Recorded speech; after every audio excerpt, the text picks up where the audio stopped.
Hi, everyone. Well, our mental health goes beyond how we feel, and it's so important that we know where to turn when we or someone we love needs help. Well, today on Road to Recovery, we had the opportunity to chat with Centennial Peaks Hospital registered nurse Rob Cameron about breaking stigmas and how Centennial Peaks Hospital is here to help you heal.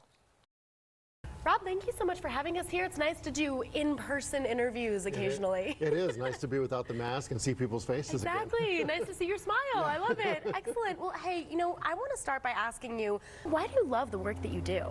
Yeah, I think what the biggest thing that I love about working here at Centennial Peaks is that we serve such an underserved population. There's such a stigma that goes along with mental health, and what we do is we bring that to the front and show people that it's okay to have a mental illness, and it's okay for you to ask for help. And I think that's the one thing that really, as a nurse, that's what really makes me want to come to work every day. Oh, that's so special. And you're so right. I think the stigma has been so heavy, and now that so many people have been noticing their mental health, especially through the pandemic, it's important to have people like you guys here at Centennial Peaks. So how are you able to help these patients here? I think we're able to let them know that it's okay to be sick, that there's nothing wrong. It's not any different than having high blood pressure. It's just a different kind of illness, and that they don't have to be afraid to ask for help, and that they can come here and this is a safe place that they can come and that they know they'll be treated with dignity and respect. Yeah, I think a lot of patients probably really appreciate that you guys look at it that way, of course. So how does behavioral health nursing compare to other types of nursing in the industry? Yeah, that's a great question, because I hear I hear that a lot from the nurses that I interview. Yeah. I myself was a ER and ICU nurse most of my career, and when I found mental health nursing, I really felt like this is where I belonged as a nurse, because like I started off with, that it's such an underserved population that people are scared to even admit that they might have this kind of problem because of what they see in media and no offense, in the news and stuff like that. But it's because it's the unknown, and we make them feel safe and let it be known. And I think as a nurse, that's what I really stood out to make that change into psychiatric care. Excellent. It's so incredible what you're doing every day. I'm so curious to know, what do you like most about working for Centennial Peaks? There's two pieces. The team that we work with. That's another change between the other type of nursing I've done and psychiatric nursing, is it's a true team effort. It's not, I always tell people when I interview them, it's not an individual sport, which is what, when I practiced in a medical hospital, it was more of an individual sport. These are my patients. Now it's a big team approach to everything.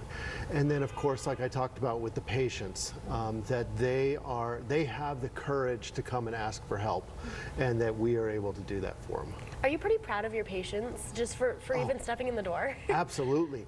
I mean, to be able to admit that you have something that is so stigmatized and so looked down upon in our culture, that it's amazing that they have the courage just to step through the door and say that I might need help. Yeah, well, we're proud of them too. I think it's so incredible. Can you share a special memory or moment that has really changed your life? Yeah, we have thousands of patients that come through the door, but I think one of the ones that really stood out to me was a patient that came in and was so sick and was so unable to take care of himself. And he would be a danger to himself, be a danger to the community if he were out on the streets. And then watching him make those progressions by getting new meds, by attending groups, by talking to people, and then seeing him 5 days later walk out of here a completely different person, a completely different man, and seeing that he had hope in his eyes. Wow. Wow, that's amazing. Well, and I'm sure you guys see people like that every day, and right? That's the thing, is that's almost every day that we see those kind of things. Wow. Oh my goodness. So incredible. So, for families and patients, especially those at home that might not feel like they have the courage quite yet to take that first step, I mean, what do you tell them? What advice do you have? Call us and ask us questions, even if it's the family and wants to know what are the next steps. what can we do? How can we talk to our family member that doesn't quite feel ready, or sometimes they don't even realize that they're that ill, that they need to come in.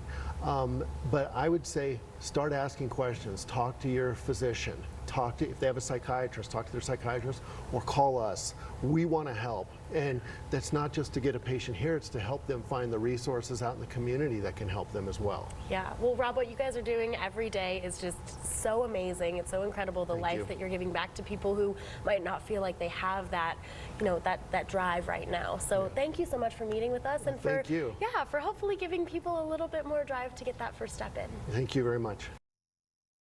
If you or someone you know is struggling, well, call Centennial Peaks Hospital. A call at the phone number 303-673-9990. The suicide prevention hotline is also available for 24-hour support. That number again is 800-273-8255, or you can learn more at centennialpeaks.com. This segment on the road to recovery was sponsored by Centennial Peaks Hospital.